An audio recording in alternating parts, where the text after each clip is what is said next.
मित्रांनो, तुम्ही शेवग्याच्या शेंगा खाताय, पण त्याचे खरे फायदे माहीत आहेत का? फक्त 7 दिवस हे खाल्लं तर तुमच्या शरीरात जबरदस्त बदल होऊ शकतो.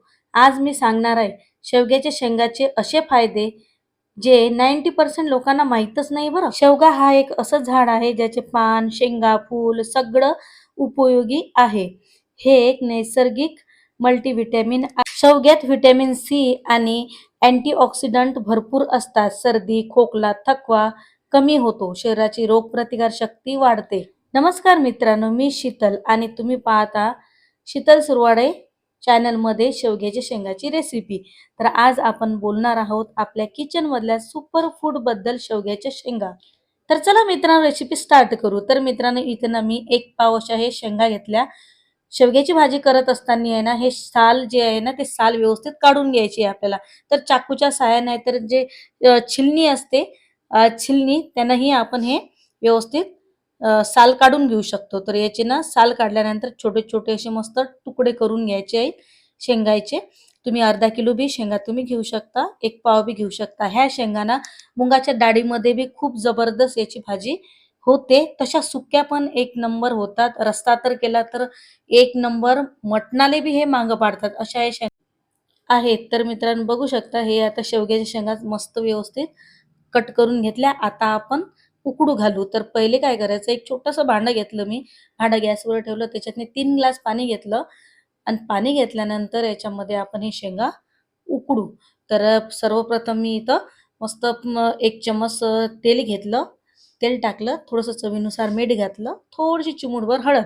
तर आता मस्त हे उकडत्या पाण्यातनी हे शेंगा आपल्याला 5 ते 10 मिनिट मस्त उकडून घ्यायच्या आहेत. शेवग्याच्या शेंगात व्हिटॅमिन सी आणि अँटीऑक्सिडंट भरपूर असतात. सर्दी, खोकला, थकवा कमी होतो. शरीराची रोगप्रतिकार शक्ती वाढते. यामध्ये कॅल्शियम आणि आयर्न भरपूर असतो. हाडं आणि दात मजबूत होतात. विशेषतः महिलांसाठी खूप फायदेशीर असते. तर महिलांनो, शेवग्याच्या शेंगा तुम्ही खात जा. कारण आपल्या शरीरामध्ये ना 40शी नंतर खूप व्हिटॅमिनची गरज असते बरं. तर चला आता आपण ना मसाले तयार करू. तर त्यासाठी मी पॅन घेतलं. तर एक कांदा मी कट करून घेतला. थोडंसं तेल टाकलं. कांदा आणि एक गाठा मी लसणाचा घेतला. लसण तुम्ही भरपूर खा. जेवढा लसण तुम्ही घेसाल ना तेवढी ही भाजी एक नंबर होते. तर लसण, कांदा मस्त व्यवस्थित खरपूस भाजून घ्यायचा. नंतर धने टाकायचे. नंतर धने टाकण्याचा फायदा हा की स्टार्टिंगला जर आपण धने टाकले ना तर धने जळून जातात. बाकीचा मसाला तसाच राहते. त्यासाठी धने ना नंतरच टाकायचे. तर मी थोडंसं खोबरं खिसून घेतलं. खोबऱ्याचा खीस घेतला. तो पण व्यवस्थित भाजून घ्यायचा. एक टोमॅटो घेतला. टोमॅटो बी व्यवस्थित भाजून घेतला आणि अद्रक घेतली. 2 ते 3 तुकडे अद्रकचे, ते पण व्यवस्थित भाजून घ्यायचा. असा हा मसाला व्यवस्थित करून घ्यायचा आहे. जेवढा तुम्ही मसाला याचा चांगला करसाल ना, तेवढी ही भाजी एक नंबर होते. ही भाजी अशी जर केली ना, तर तुम्ही मटण खाणं, चिकन खाणं विसरून जासाल. अशी ही भाजी शेवग्याची होते. तर मसाला मस्त भाजून घेतला. आता हा मसाला ना आपण एका मिक्सरच्या भांड्यातून मस्त बारीक करून घेऊया. जास्त बारीक बी नाही करायचा, जास्त जाडा बी नाही करायचा आहे ना. व्यवस्थित असा मीडियममध्ये बारीक करून घ्यायचा. तर थोडासा हिरवागार धनिया टाकू आणि आता मस्त मिक्सरमधून गुरगुर करून घेऊ. तर चला आता मस्त तडका देऊ. तर इथं ना मी सरसोचं तेल वापरलं आहे. 4 ते 5 चमच सरसोचं तेल, 1 चमच मी जिरं. जिरं मस्त तडतडू द्यायचं. जिरं तडतडलं म्हणजे जो मसाला आपण काढला ना मिक्सरमधून, तो मसाला मस्त व्यवस्थित होऊ द्यायचा. तर मित्रांनो या शेवग्याच्या शेंगामध्ये ना फायबर जास्त असल्यामुळे पोट साफ राहते, गॅस ॲसिडिटी कमी होते, डायजेशन मजबूत होते, ब्लड शुगर लेवल संतुलित ठेवण्यास मदत होते. डायबिटीज असलेल्या लोकांसाठी खूप उपयोगी हे शेवग्याच्या शेंगा आहेत. तर तुम्ही नक्की खात जा. तर मित्रांनो मसाला व्यवस्थित भाजला गेलेला आहे. तर आता इथं मी 2 चमच मिरची पावडर टाकली, 1 चमच हळद टाकली, 1 चमच मी किचन किंग मसाला टाकला. तर आता मस्त हा मसाला होऊ द्यायचा. जोपर्यंत तेल हे वेगळं होत नाही तोपर्यंत हा मसाला आपल्याला भाजून घ्यायचा आहे. जेवढा मसाला तुम्ही व्यवस्थित भाजाल ना एकदम स्लो फ्लेमवर, तेवढी तुमची भाजी हे चविष्ट, रुचकर अशी ही भाजी लागते. कारण जिथं 1 ते 2 पोळ्या आपण खातो ना, तिथं 3 ते 4 पोळ्या तुम्ही सहज खाऊ शकता. तर जे पाणी असते ना, ते जे शेंगा मी उकळायला टाकल्या होत्या ना, तर त्याच्यातलं जे पाणी आहे ना, ते फेकून अजिबात देऊ नका. त्या पाण्यामध्ये जो शेंगाचा अर्क असते ना, जे व्हिटॅमिन्स लपलेले असतात ते शेंगामध्ये, तर ते त्या पाण्यामध्ये उतरलेले असतात. तर ते पाणी अजिबातही टाकून देऊ नका.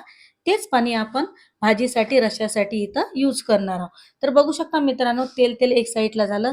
तर आता हे शेंगदाणा आपण या मसाल्यातनी व्यवस्थित टाकून देऊ आणि व्यवस्थित आणखीन 5 ते 10 मिनिट हे शेंगाना मसाल्यात होऊ द्यायच्या, ताकी त्या शेंगामध्ये हा मसाला पूर्ण जाईल आणि स्वाद हा एक नंबर भयंकर लागणार आणि आपली शेंगाची भाजी ना एक नंबर अशी चवदार होणार आहे.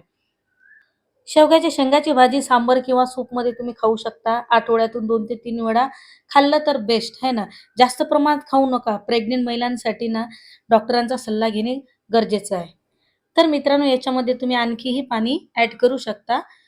4 ते 5 माणसाची भाजी हे बनू शकते. तर मस्त उकळी आली. उकळी आल्यानंतर 5 ते 10 मिनिट मस्त उकळी येऊ द्यायची आणि मग नंतर मस्त ताटातनी सर्व्ह करून घ्यायचं. तर बघू शकता मित्रांनो, एवढा जबरदस्त वास येऊ राहिला ना, अशी भूक लागली होती ना, अशी भाजी पाहून ना, खरोखर भूक लागते मित्रांनो.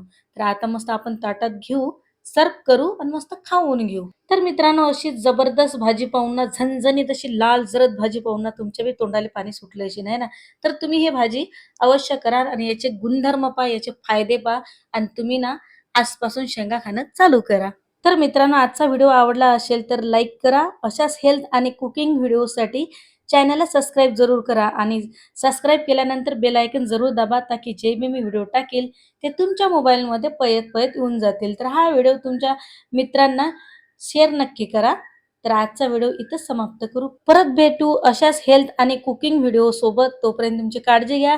स्वस्त राहा, मस्त राहा. असेच आपले व्हिडिओ पाहत राहा. तोपर्यंत जय हिंद, जय महाराष्ट्र.